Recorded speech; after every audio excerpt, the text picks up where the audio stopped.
अस्सलामुअलैकुम, मैं डॉक्टर रऊफ़ राना आपको खुश आमदीद कहता हूँ। आज हम उन अद्वियात के बारे में बात करेंगे जो ना सिर्फ आपको शुगर का शिकार कर सकती हैं बल्कि शुगर की मौजूदा हालत को मज़ीद ख़राब कर सकती हैं। क्या आपने कभी कोई दवा इस्तेमाल की हो या आपके किसी अज़ीज़ ने कोई दवा इस्तेमाल की हो जिसके कुछ अरसे के इस्तेमाल के साथ अचानक आपके या आपके जानने वाले की खून में शुगर की सतह मामूल से ज़्यादा हो गई हो? ये इसलिए होता है क्योंकि कुछ अद्वियात के असरात ऐसे होते हैं जो खून के अंदर शुगर की सतह को बढ़ा देते हैं। कुछ अद्वियात को इस्तेमाल से शुगर की सतह बढ़ जाती है और अगर उन अद्वियात का इस्तेमाल तर्क कर दिया जाए तो शुगर की सतह नॉर्मल हो जाती है। लेकिन कुछ अद्वियात जो ज़्यादा देर तक इस्तेमाल की जाती हैं, उनके ज़्यादा देर तक इस्तेमाल करने की वजह से ये डायबिटीज़, ये शुगर रिवर्स नहीं होती। आज हम उन्हीं अद्वियात का ज़िक्र करेंगे और उसके साथ ये भी ज़िक्र करेंगे कि किस तरीके से इन अद्वियात को इस्तेमाल किया जाए ताकि आप शुगर से बच सकें या कौन सी वो एहतियाती तदाबीर इस्तेमाल की जा सकती हैं। पहले नंबर पे जो दवा आती हैं वो स्टीराइड है। स्टीराइड एक मज़बूत दवाओं का तबका है जो सोजिश की वजह से आर्थराइटिस के मरीज़ों को दिया जाता है, जो सांस के मरीज़ों को दिया जा सकता है। स्टीराइड्स ऐसे मरीज़ों को दिए जाते हैं जो इम्यून डिसऑर्डर का शिकार होते हैं। बहुत से मर्ज़ों में इसका इस्तेमाल ज़रूरी हो जाता है, लेकिन कुछ कंडीशन के अंदर इसका इस्तेमाल 10 से 12 दिन 14 दिन तक होता है।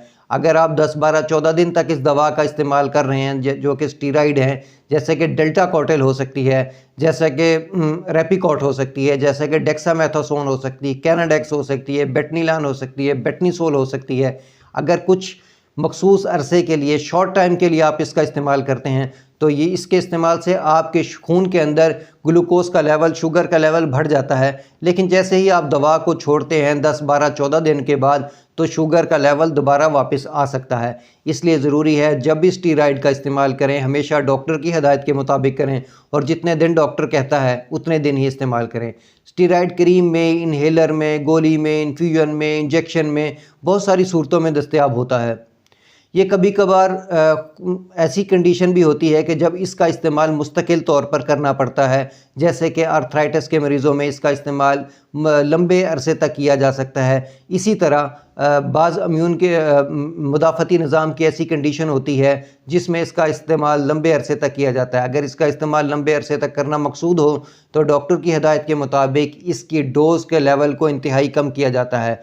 साथ ही ये ज़रूरी है कि आप स्टीराइड के इस्तेमाल के साथ अगर आप लंबे अरसे तक इसका इस्तेमाल कर रहे हैं अपनी शुगर के इंटेक को ज़ीरो कर दें।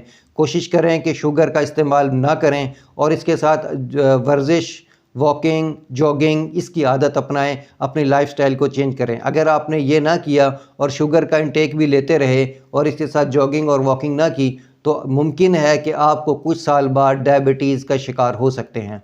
दूसरे नंबर पर जो दवाइयाँ आती हैं वो बीटा ब्लॉकर्स हैं जो कि दिल की धड़कन को कंट्रोल करने के लिए इस्तेमाल होती हैं, जो कि ब्लड प्रेशर को कंट्रोल करने के लिए इस्तेमाल होती हैं। ये दवाएं इंसुलिन की जो रेजिस्टेंस है उसको ज़्यादा कर देती हैं। अगर आप ब्लड प्रेशर के लिए बीटा ब्लॉकर्स वाली अद्वियात का इस्तेमाल कर रहे हैं तब भी ज़रूरी है कि आप अपने शुगर के इंटेक को कम से कम या ज़ीरो कर दें, क्योंकि ये दवाइयाँ भी लंबे अरसे तक इस्तेमाल करवाई जाती हैं। इसलिए अगर आपकी फ़ैमिली के अंदर डायबिटीज़ की हिस्ट्री है, आपके वालिदैन को है या आपकी फ़ैमिली के किसी मेंबर को है, तो कोशिश करें डॉक्टर से ज़िक्र करें ताकि वो इन अद्वियात को मुतबादिल दे सकें। लेकिन अगर आप यही अद्वियात इस्तेमाल कर रहे हैं तो अपना शुगर का इंटेक कम से कम करें और अपनी लाइफस्टाइल को चेंज करें। तीसरे नंबर पर दवाइयाँ आती हैं जो कि पेशाब आवर दवा होती है, जिनको डायूरेटिक्स कहते हैं, जो जिस्म के अंदर से पानी का इखराज करता है। ये दवाइयाँ भी जिस्म के अंदर शुगर के लेवल को बढ़ा देती हैं, लेकिन अगर इस दवा का इस्तेमाल करना छोड़ दें तो शुगर का लेवल नॉर्मल हो सकता है। ऐसे लोग जिनको बार बार इस दवा का इस्तेमाल करना पड़ता है उनको भी ज़रूरी है कि वो भी एहतियाती तौर पर शुगर का जो इंटेक है वो कम से कम करें। अगले नंबर पर जो दवाइयाँ आती हैं वो स्टेटन हैं, जो कोलेस्ट्रोल को कम करती हैं, जिसमें रोविस्टा हो सकता है, लेपिगेट हो सकती है, रोलिप हो सकती है, एक्सप्लेंडिड हो सकती है। बहुत सारी ऐसी दवाइयाँ जो कोलेस्ट्रोल की सतह को खून में कम करने के लिए इस्तेमाल की जाती हैं।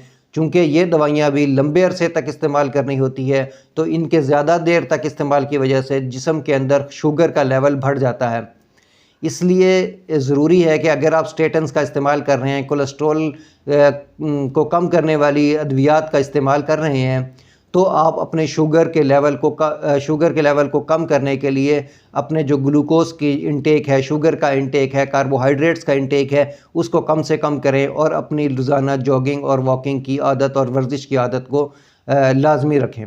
इसके अलावा कुछ एंटीसाइकोट्रिक अद्वियात होती हैं, जैसे कि शिज़ोफ्रेनिया के लिए या ज़हनी सेहत के मसाइल को हल करने के लिए जो अद्वियात दी जाती हैं, उनकी वजह से वज़न में इजाफ़ा होता है और इस वज़न में इजाफ़े की वजह से शुगर होने का ख़तरा हो सकता है। अगर आप ये दवाइयाँ भी इस्तेमाल कर रहे हैं तो अपने लाइफ़स्टाइल के अंदर ज़रूरी तब्दीली लाजमी करें।